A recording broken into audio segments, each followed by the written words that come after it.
Okay, pause and copy, pause and copy, pause and copy, pause and copy.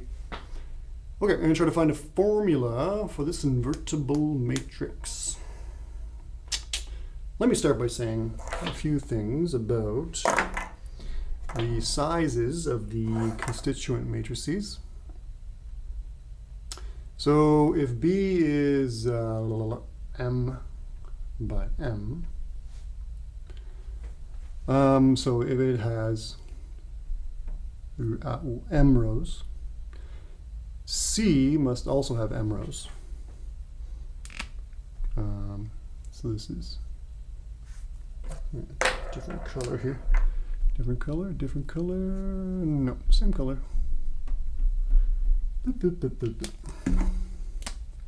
So this is M,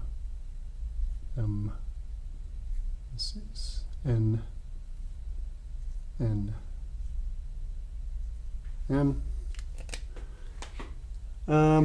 So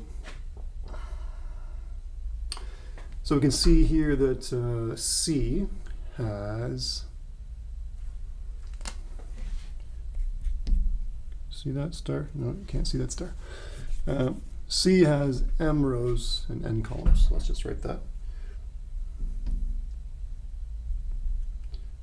This really is not important to this example, but in general, it's an important thing to be able to figure out.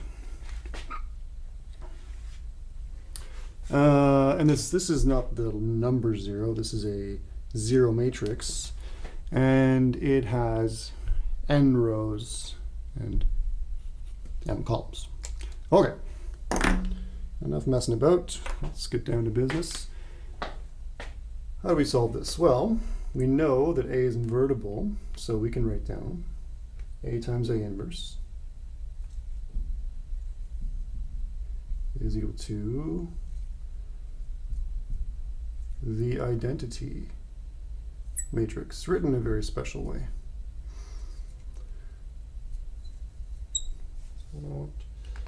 So, again, A is invertible, so A times A inverse has to equal the identity matrix. Okay, well, this is just square matrix with ones down the diagonal. Okay, if you were to think about it, you could figure out what the size of I here and what the size of I is here. That doesn't really matter. So we will proceed by saying let A inverse equal X, Y, Z, W. And then try to find these matrices X, Y, Z, and W. So we take our equation here and write it out. A is B, C, 0, D. The inverse is X, Y, Z, W. And we're saying that equals the identity. So we have a whole bunch of information about X, Y, Z, and W.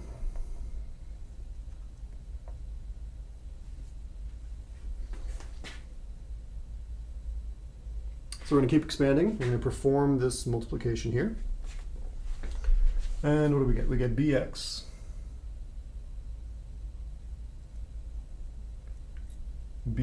plus CZ. Okay, make sure the B is in front of the X and the C is in front of the Z. That must equal this entry here.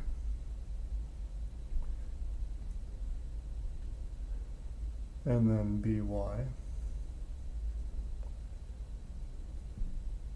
plus CW is equal to this guy right here, 0. And then 0x, then 0x dz, so just dz, is equal to this 0 down here. And finally, if I have room, dw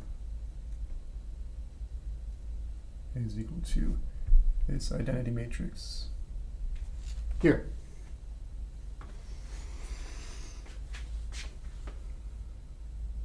So I have 4 equations. I got 4 variables, x, y, z, and w. B, C, and D, you think of them as constants that are given to you. So x, y, and z, and w are the variables I'm trying to solve for. So essentially I have a system that I'm trying to solve, but it's a system of matrix equations. So what do I do? Now, start with this guy here. What does this mean?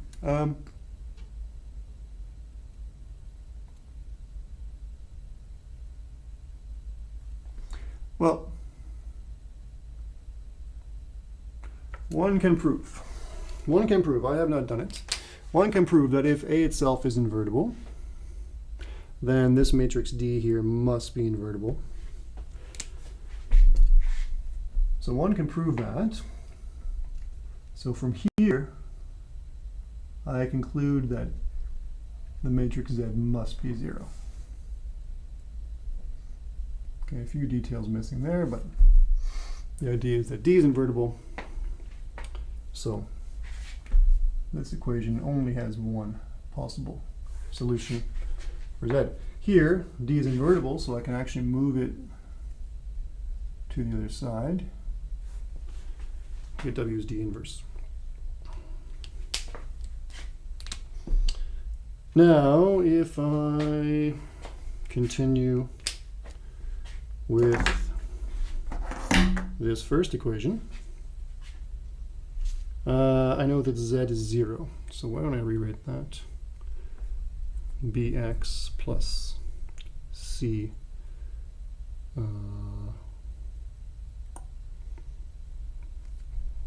dot, and I'll just put 0 there. C0 is I. Okay, so Bx is I. Okay, again, I'll fudge a little bit here. If A is invertible, then B must be invertible as well.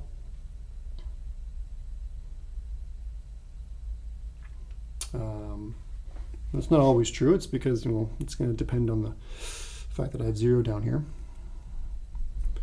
But for the sake of argument, or for the sake of brevity, I can solve for x here, get B inverse.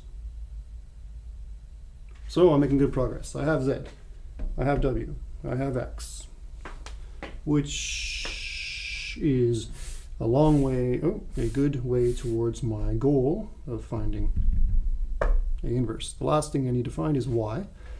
So I'll go back to this equation here.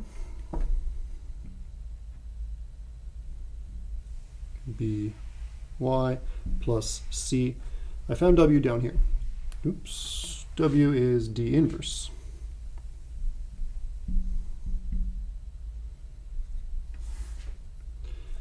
So By By is negative C D inverse.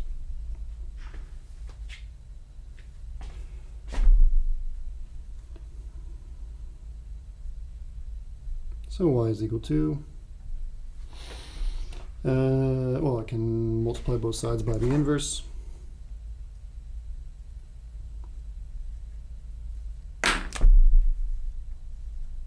On the left,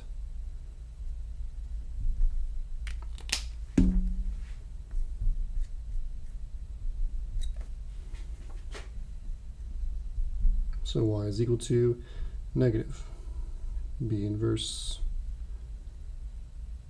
C D inverse, and now I have X, Y, Z, and W.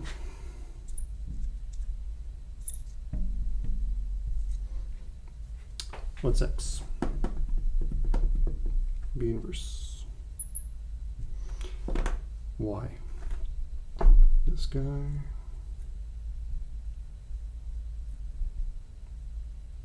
Z was the 0.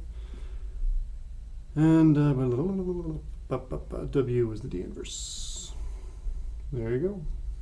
My inverse, whoops, my inverse of a inverse.